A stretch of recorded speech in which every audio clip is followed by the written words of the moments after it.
This is how we do, you know. सुबह सुबह exercise भी करनी चाहिए और क्विक भी करना चाहिए, और अल्मला का रियल इम्तिहान होता है इस तरह से। खैर, we are back on the bench इस उम्मीद के साथ कि आपकी सुबह का आगाज अच्छा हुआ। और आज की बड़ी खबर जी वाकई बड़ी है। सबसे पहले पाकिस्तान की मईशत की बात करते हैं और मुआशी शहरत की बात करते हैं, और वो है CPEC। और CPEC का पायलट प्रोजेक्ट सबसे इंपॉर्टेंट गवादर है।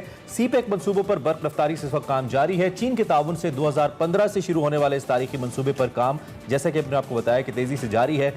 ये मंसूबा 3 मराहिल तक मुकम्मल होना है और 2030 तक इसकी कंप्लीशन डेट है। पहले मरहले में अब तक CPEC के तहत 1200 किलोमीटर तवील सड़कें मुल्क के तूल अर्ज में बनाई जा चुकी हैं, जबकि 900 किलोमीटर पर तवील सड़कों पर काम इस वक्त जारी है। बिल्कुल, इसके साथ साथ बात की जाए तवाराई की कई मंसूबे मुकम्मल हो चुके हैं और कई पर काम जारी है। दूसरे मरहले में बात करें तो स्पेशल इकोनॉमिक जोन्स पर काम शुरू हो चुका है। मुल्क भर के कई शहरों में इकोनॉमिक जोन्स पर तेजी से काम भी जारी है। एशिया का सबसे बड़ा एयरपोर्ट गवादर इंटरनेशनल एयरपोर्ट की तकमील भी अपने इख्तितामी मराहिल में दाखिल हो चुकी है और वक्त के साथ साथ CPEC मंसूबे का जो दायराकार है वो वसी होता चला जा रहा है। साइंस एंड टेक्नोलॉजी की बात की जाए, टूरिज्म हो, तालीम हो, सेहत हो, IT हो, ज़राअत समेत दर्जनों मंसूबों पर काम शुरू होने वाला है। और पाकिस्तान रेलवे का जो इनकलाबी मंसूबा है MLN1, वो भी तकरीबन $7 बिलियन की लागत से जल्द शुरू होने का इम्कान है। और ये कहा जा रहा है ये मंसूबा पाकिस्तान रेलवे और मुल्क की मईशत के लिए बहुत अहम संग मील साबित होगा। और मजीद अगर हम आगे बढ़ें तो CPEC मंसूबा पाकिस्तान के रोशन मुस्तकबिल की जमानत है, इसमें किसी को शक नहीं। लेकिन ये मंसूबा दूसरी जानिब बलोचिस्तान जो हमारा सबसे अहम और सबसे बड़ा रकबे के हिसाब से सूबा है, उसके लिए भी बहुत ही अहम है। उसकी आवाम की तकदीर बदलने के लिए बहुत अहम है। गवादर पोर्ट मुकम्मल ऑपरेशनल हो चुकी है। ये ताज़ा तरीन डेवलपमेंट है। 60 एकड़ रकबे के ऊपर जो गवादर फ्री जोन 1 है वो मुकम्मल हो चुका है, जबकि गुज़िश्ता रोज़ 2 दिन पहले ही आपको याद होगा वज़ीर आज़म ने एक अहम तरीन दौरा किया था गवादर का, और गवादर फ्री जोन फेज़ 1 समेत मुख्तलिफ फेज़ 2 जो है उसका इफ्तिताह किया गया था। 2200 एकड़ पर फेज़ 2 का सगे बुनियाद रखा गया। फेज़ 1 का इफ्तिताह किया गया बाकायदा तौर पर, और इस मंसूबे से अरबों डॉलर्स की सरमायाकारी का नया सिलसिला भी शुरू हुआ है। इसके साथ साथ हम अगर मजीद गवादर के हवाले से आपको बताएं, यहाँ पे 100 बेड एक जदीद तरीन हॉस्पिटल बनाया जा रहा है। वोकेशनल इंस्टीट्यूट बनाया जा रहा है ताकि यहाँ की जो यूथ है जिसके बहुत सारे मसाइल हैं उनको हल किया जाए, उनको ट्रेन किया जाए और उनको एक लाइबिलिटी बनने के बजाय एक एसेट के तौर पर आगे लेकर जाया जाए। इस वक्त हमारे साथ chairman CPEC authority lieutenant general retired Asim Saleem Bajwa साहब हैं। As we said it's going to be really exclusive, और जनरल साहब को हम बहुत ज़्यादा वेलकम भी करते हैं अपने शो में, शुक्रिया भी अदा करते हैं कि उन्होंने हमें कल सुबह ज्वाइन किया और इस अहम मंसूबे के ऊपर हम उनसे ज़रा राय भी लेते हैं। जनरल साहब, सबसे पहले तो आपकी सुबह के हवाले से जानेंगे, since you are in the morning show for the first time I believe, कैसी हुई आपकी सुबह और कैसा लग रहा है आपको? Thank you very much Hasan and Armala. मेरा ख्याल है ये मेरे लिए तो कोई बहुत सुबह नहीं है, बिकॉज सारी उम्र यही रूटीन रही है। बट सुबह का जो वक्त है ये वैसे भी हमारे लिए ये बड़ी एनर्जी होती है और सारे दिन के लिए तैयार होते हैं।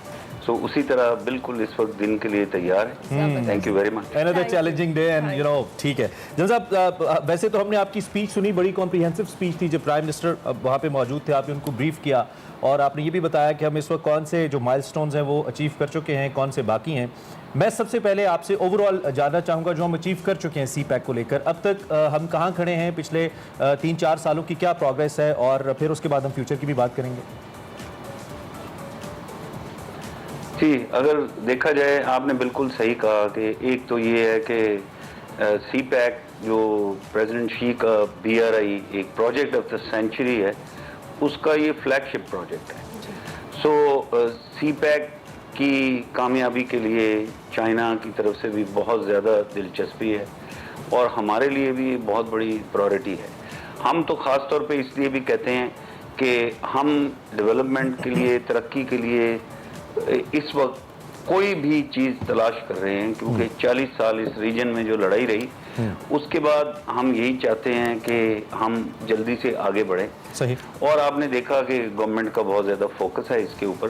सो अगर मैं आपको कहूँ, आपने सही कहा है कि 2030 तक की जो मनसूबाबंदी हो चुकी है उसमें अर्ली हार्वेस्ट और जो फेज़ 1 के प्रोजेक्ट्स थे वो हमारे बहुत हद तक कंप्लीट हो चुके हैं और अभी हम फेज़ 2 के अंदर जा रहे हैं। सो ये ऐसे नहीं होना कि एक दिन हम कहेंगे फेज़ 1 कंप्लीट है और फेज़ 2 में चले गए। फेज़ 2 जो है, अगर आपको पता हो तो फेज़ 1 में जब हम थे तो उसमें गवर्नमेंट टू गवर्नमेंट 2 बड़े काम जो हो रहे थे, एक जितना हमारा सड़कों का खला और एनर्जी का खला था, ये पूर्ण होना था। तो आपने सही कहा कि ये सड़कें इतनी बन गई हैं और बन रही हैं, बिजली के कारखाने बन गए और बन रहे हैं। अब एक्चुअली अभी हम कारखानों से आगे ट्रांसमिशन लाइन भी तकरीबन कंप्लीट करने वाले हैं, जिसमें तमाम वो एनर्जी के जो साउथ में प्रोजेक्ट्स थे वहां से बिजली कैरी होनी है और नॉर्थ में सप्लाई होनी है। सो इसी तरह गवादर पोर्ट भी चूंकि मेनली फेज 1 के अंदर ही था, सो फेज 2 में ये गवर्नमेंट से मूव करके हमने बिजनेस टू बिजनेस में जाना था। अच्छा। और चाइनीज प्राइवेट सेक्टर ने आके हमारे प्राइवेट सेक्टर में क्लब होना था और बहुत सारी इंडस्ट्री वहां से इधर रिलोकेट होनी थी।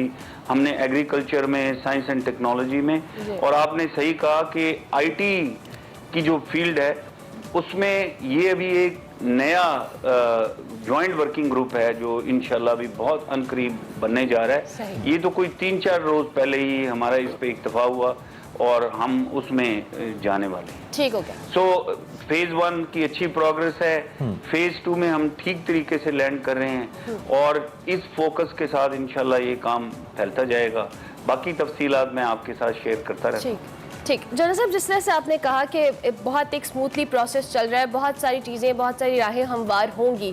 जिस तरह से हमने वज़ीर आज़म गवादर के हवाले से भी बात की, बहुत इंपॉर्टेंस का हामिल था, नए मनसूबों का इफ्तिताह किया गया। जिस तरह से आप जिस स्केड्यूल के मुताबिक हम ये कह सकते हैं कि जब ये CPEC में जो इस तरह से काम या प्रोग्रेस जारी है, हम अपने जो एक हमारा एक टारगेट सेट किया गया था उसके मुताबिक आगे बढ़ रहे हैं या हमें उसमें मज़ीद थोड़ी तेज़ी लाने की ज़रूरत है? देखें, हम एक बहुत बड़ी कैलेमिटी में से गुजरे हैं, कोविड में से, और ये एक बहुत बड़ा इम्तिहान था CPEC प्रोजेक्ट्स का, और अल्हम्दुलिल्लाह हमने इस इम्तिहान को भी ठीक तरीके से पास कर लिया।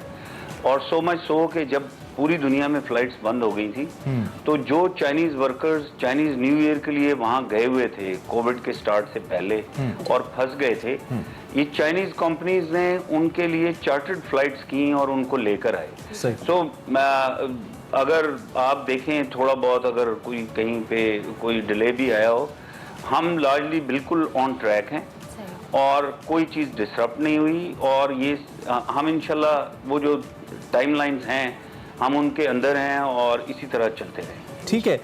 मुख्तलिफ औकात के अंदर, चूँकि आपको पता है हमारा मीडिया आज़ाद मीडिया है और बहुत सारे तज्ज़ियाकार आज़ाद हैं अपनी बात करने के लिए, ये तज्ज़िये आते रहते हैं, बात होती रहती है CPEC को लेकर। पिछले दिनों में आप तो ओबियसली बेहतर तौर पे जानते होंगे कि जी CPEC पे काम स्लो हो गया है या चाइनीज़ गवर्नमेंट कुछ चीज़ों से खुश नहीं है। तो इन जो खदशात हैं इनको हम अगर चाइनीज़ एम्बेसडर की स्पीच सुने जो परसों फंक्शन था उसके अंदर उन्होंने मुकम्मल एतमाद का भी इज़हार किया, तो इन खदशात को लेकर जो बाज़ औक़ात पैदा करने की या इबहाम को पैदा करने की कोशिश की जाती है, इनको जनरल साहब आप क्या कहेंगे? और जिस टाइम लाइन की हम बात करें, हम कब तक ये कहें कि CPEC के समरात अमली तौर पर हमारी मईशत तक पहुँचना शुरू हो जाएंगे? जी, ये देखें, ये मैं आपके साथ एग्री करता हूँ। ये सिर्फ ये नहीं कहा जाता कि CPEC के प्रोजेक्ट स्लो हो गए हैं, बीच में ये भी कहा जाता रहा कि CPEC बिल्कुल रुक गया है। तो हम एक एक प्रोजेक्ट को मॉनिटर कर रहे हैं। सो मैं इसको ब्रॉडली ऐसे कहूँगा कि कॉन्सेप्चुअली हम बिल्कुल उसी तरीके से, उसी कमिटमेंट के साथ और उसी कीननेस के साथ चाइना भी और पाकिस्तान भी आगे बढ़ रहे हैं। और उसके अंदर जो ऑपरेशनल इश्यूज आते हैं, जो नेचुरल हैं, दुनिया में कहीं भी आएंगे, उनको हल करने के लिए अभी तो इतना ज़्यादा फोकस है कि नंबर ऑफ कमेटीज बन गई हैं। और आपको पता है पिछले दिनों ही एक स्टीयरिंग कमेटी बनी जिसके चेयरमैन असद उमर साहब नॉमिनेट किए और ये प्राइम मिनिस्टर साहब ने खुद ही एक कमेटी बनाई। सो मैं बिल्कुल ये इसको रद्द करना चाहता हूँ कि CPEC के प्रोजेक्ट स्लो हो गए हैं या चाइनीज साइड का इसमें इंटरेस्ट कम हो गया है। मैं चाइनीज के साथ डील कर रहा हूँ। चाइनीज इधर बहुत सारे लोगों को पाकिस्तान में मार्केट में मिल रहे हैं। सो अगर उनका इंटरेस्ट स्लो हो गया होता तो आपको गवादर में नजर आ जाता। अगर कहीं ये जो जितनी नई इन्वेस्टमेंट्स आ रही हैं, अभी ये रशकई का जो स्पेशल इकोनॉमिक जोन का ग्राउंड ब्रेकिंग हुआ, ये पहला इकोनॉमिक जोन है जिसका डेवलपर भी एक चाइनीज है और उसमें पहली फैक्ट्री भी चाइनीज आई। और उस दिन जब अभी गवादर में प्राइम मिनिस्टर ने ग्राउंड ब्रेकिंग किया तो वो सिर्फ फ्री जोन का ग्राउंड ब्रेकिंग नहीं था, ये बड़ा यूनिक है कि उसके साथ 5 फैक्ट्रीज का भी ग्राउंड ब्रेकिंग हुआ और तकरीबन 91 मिलियन डॉलर्स की इन्वेस्टमेंट के प्रोजेक्ट्स थे जो उस दौरे में उन्होंने, other than the free zone, जो उन्होंने उस दिन ग्राउंड ब्रेकिंग की है। और फिर आपने देखा कि 9 मेन कंपनीज के, बड़ी कंपनीज के इन्वेस्टर्स थे जो शंघाई और बीजिंग से उस दिन वीडियो लिंक के जरिए आए और उन्होंने प्राइम मिनिस्टर के साथ आके उन्होंने कमिट किया। अभी ये सिर्फ एक दिन गुजरा है और कल वहां से उनके टेलीफोन पे राब्ते हुए और उन्होंने बताया, बड़े एक्साइटेड थे कि उन्होंने प्राइम मिनिस्टर से बात की उनकी सिंसेरिटी के ऊपर, और उन्होंने ये कहा कि जी हम आगे बढ़ना चाहते हैं और हम अभी डेलीगेशन भेजेंगे और इतनी इन्वेस्टमेंट करेंगे, और ज़मीन की फरमाइश आ रही है कि इस इकोनॉमिक जोन में ज़मीन चाहिए, इधर चाहिए। सो आगे बढ़ रहे हैं, दिलचस्पी बिल्कुल है। ये सब बेबुनियाद प्रोपेगेंडा है और मेरा ख्याल है हमें एज पाकिस्तानी एटलीस्ट इस प्रोपेगेंडा को बिल्कुल रद्द करना चाहिए। हाँ, ये है कि चूंकि सीपैक एक नेशनल प्रोजेक्ट है, ये पूरे पाकिस्तान के लिए प्रोजेक्ट है, हर पाकिस्तानी के लिए है। सो इसके बारे में अगर किसी का कंसर्न होता है, फिक्र होती है, तो वो बिल्कुल जायज़ है, वो मुझे भी एज अ पाकिस्तानी होगी।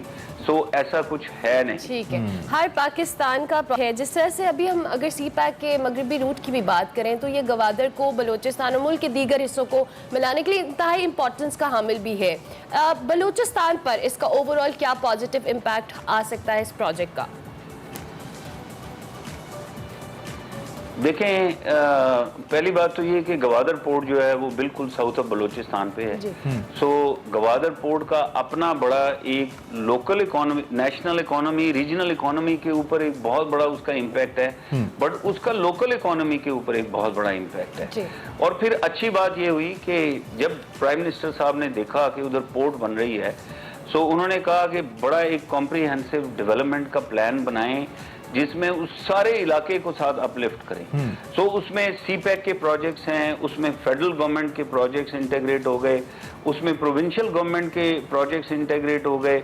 फिर उसके अलावा जैसे यूनिवर्सल फंड है जो ये तमाम जितनी भी ये टेलीकॉम के टावर्स हैं वो बिछाते हैं, ये वो क्योंकि उस इलाके में कनेक्टिविटी एक बहुत बड़ा इशू है। सो पिछली दफ़ा जब प्राइम मिनिस्टर गए थे उन्होंने वहाँ के लोगों से वादा किया कि मैं आपको ये 3G 4G और ब्रॉडबैंड ये कनेक्टिविटी इधर ला के दूंगा, बिकॉज वो इतने दूर दराज इलाके हैं कि लोग वहाँ बहुत सारी चीज़ें ऑनलाइन कर सकते हैं। जैसे वहाँ पे टेली हेल्थ है, टेली एजुकेशन है, ये चीज़ें वहाँ बहुत कारगर साबित हो सकती हैं। सो प्राइम मिनिस्टर ने उसके लिए रास्ते खोल दिए। सो एक पूरा प्रोजेक्ट है जो बाकी गवर्नमेंट के तमाम इदारों की तरफ से, मिनिस्ट्रीज की तरफ से साथ साथ सीपैक के इंटीग्रेट हो रहा है।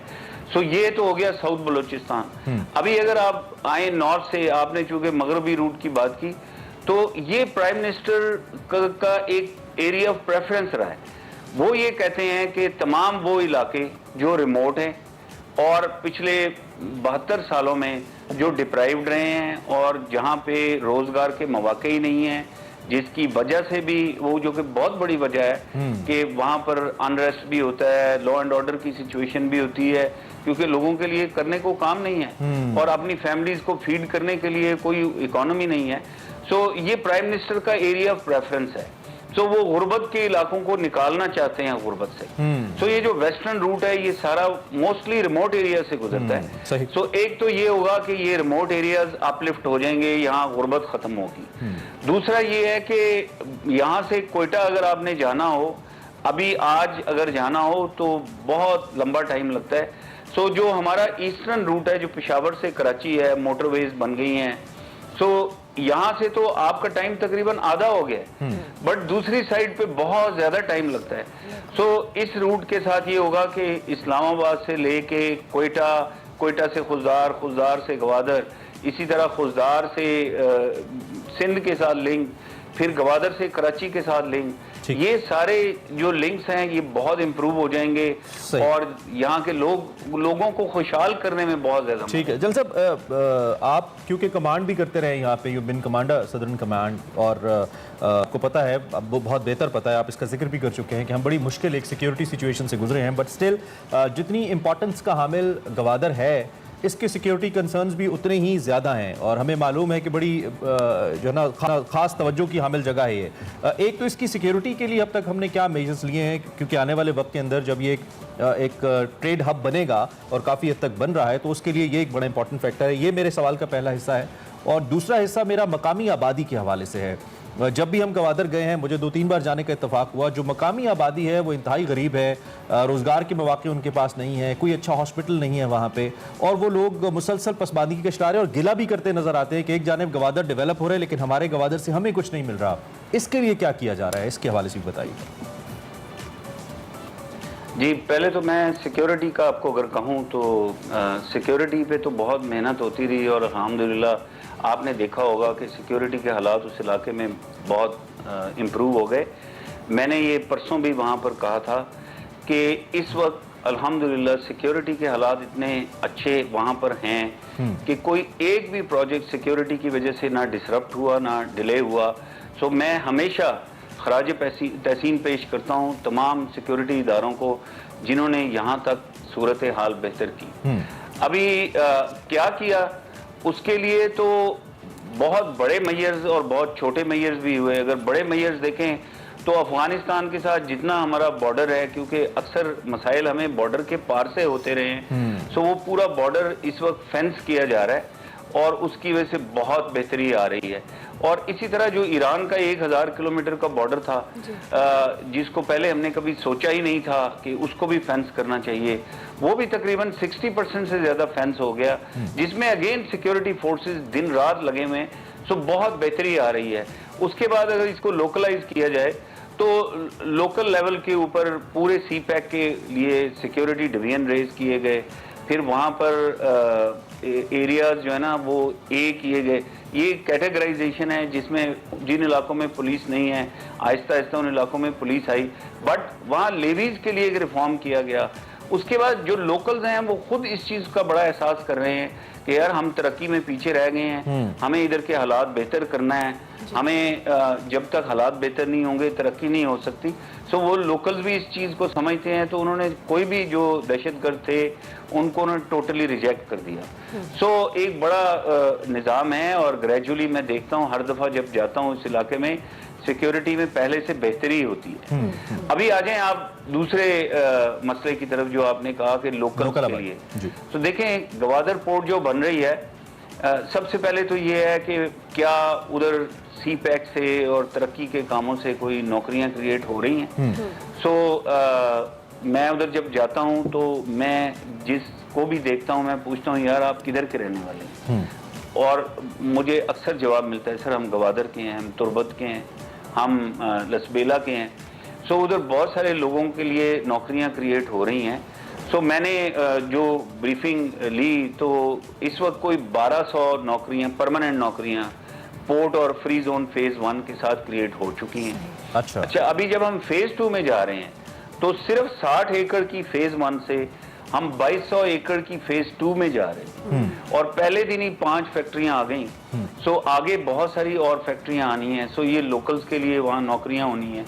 अभी चूंकि वहाँ पे स्किल लेवल इतना अच्छा नहीं है, सो $10 मिलियन की चाइनीज ग्रांट के साथ वहाँ पर वो वोकेशनल इंस्टीट्यूट बनने वाला है। और खान साहब हमेशा जोर देते हैं कि आप इसको यार जल्दी कंप्लीट करें, इसमें बच्चों को डालें, यहाँ से इनको ट्रेन करके तो इनको बेहतर से बेहतर नौकरियां मिलनी चाहिए। फिर वहाँ पर एक शिपयार्ड बनने जा रहा है।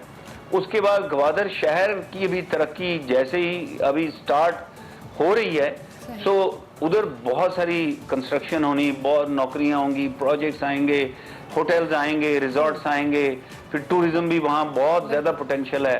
सो बहुत उधर लोकल की नौकरी की जिंदगी में फर्क पड़ेगा। अभी उनकी इकोनॉमी में कैसे फर्क पड़ेगा?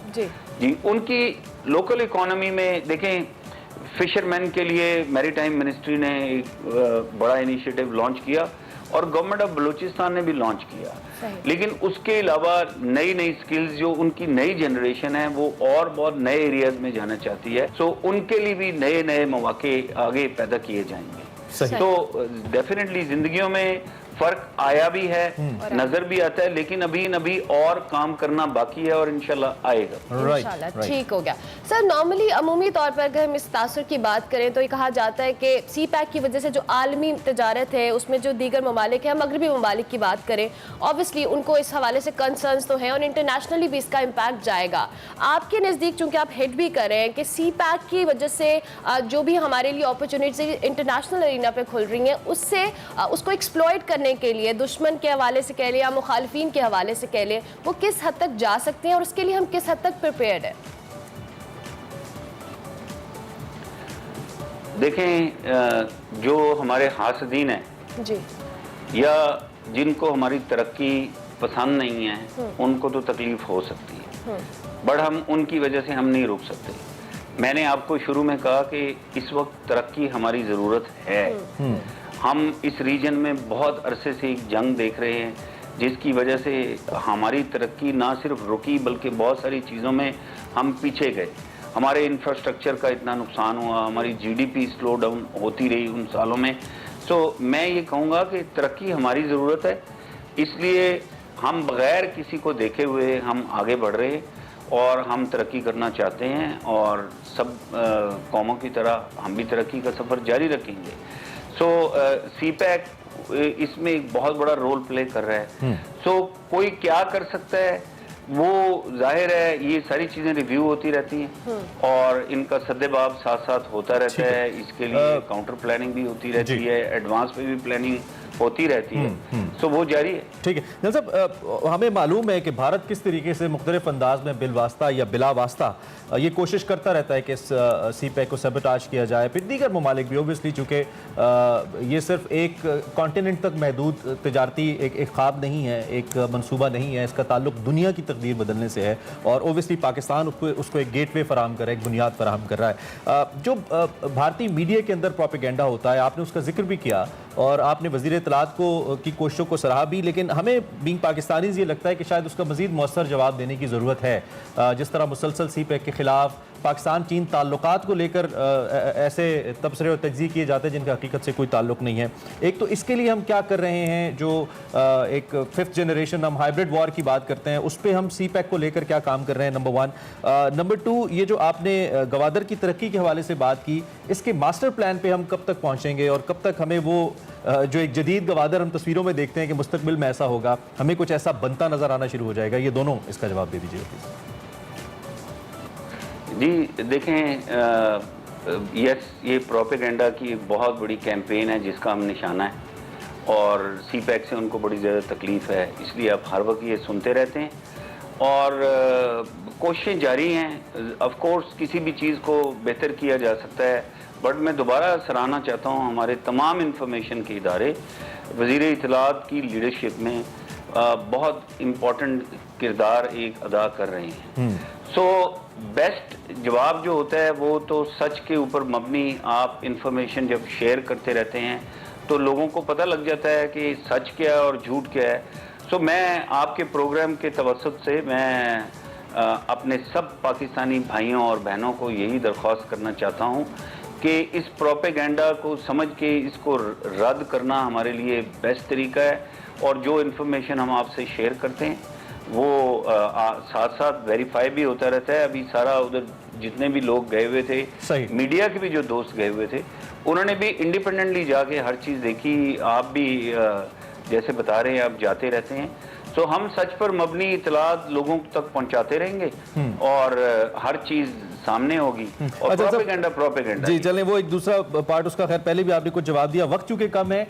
इससे पहले जब सी पैक अपनी शुरू किया था तो हम चाइना के अलावा पाकिस्तान की क़यादत बार बार ये कह चुकी है कि दीगर ममालिक को भी वेलकम करते हैं और कुछ ममालिक ने बहुत बड़ी इन्वेस्टमेंट्स के साथ दिलचस्पी का इजहार भी किया था सी पैक के अंदर शामिल होने का, विदाउट नेमिंग एनी कंट्री। हम इस कॉन्टेक्स्ट के अंदर कहाँ खड़े हैं? क्या हम सिर्फ चाइना तक महदूद हैं? चाइना तक, क्योंकि ओबियसली हर मुल्क की अपनी फॉरेन पॉलिसी भी है, हर मुल्क के दूसरे मुल्क को लेकर सर्टन कंसर्न्स भी हैं, तो without getting into it, economy तो सबको चाहिए, तो इसमें हम कहाँ पे खड़े हैं? क्या हम सी पैक को बाकी ममालिक तक भी या उनको यहाँ तक ले जाने का इरादा रखते हैं? जी देखें, अभी जैसे हम अभी फेज़ 2 में जा रहे हैं और गवादर पोर्ट ऑपरेशनल हो रहा है, तो आपने ये देखा होगा कि उस दिन जो सेरेमनी हुई गवादर के अंदर, वहाँ 6 मुख्तलिफ मुल्कों के सफ़ीर पहुँचे। और आप देखें गवादर यहाँ से इतना दूर है, वहाँ पहुँचना भी आसान नहीं है। और ये सारे वो रीजनल कंट्रीज़ थे, इजिप्ट था और कीनिया था, लेकिन इधर करीब से ही यहाँ UAE, कतर, सऊदी अरेबिया, ये भी ममालिक के सफ़ीर वहाँ मौजूद थे। सो एक दिलचस्पी है और लोग एक्सप्लोर कर रहे हैं और आना चाहते हैं। और ऑफ कोर्स ये एक म्यूचुअल कंसेंसस के साथ अभी थर्ड पार्टी पार्टिसिपेशन जो है उसको इनकरेज किया जा रहा है, रीच आउट किया जा रहा है।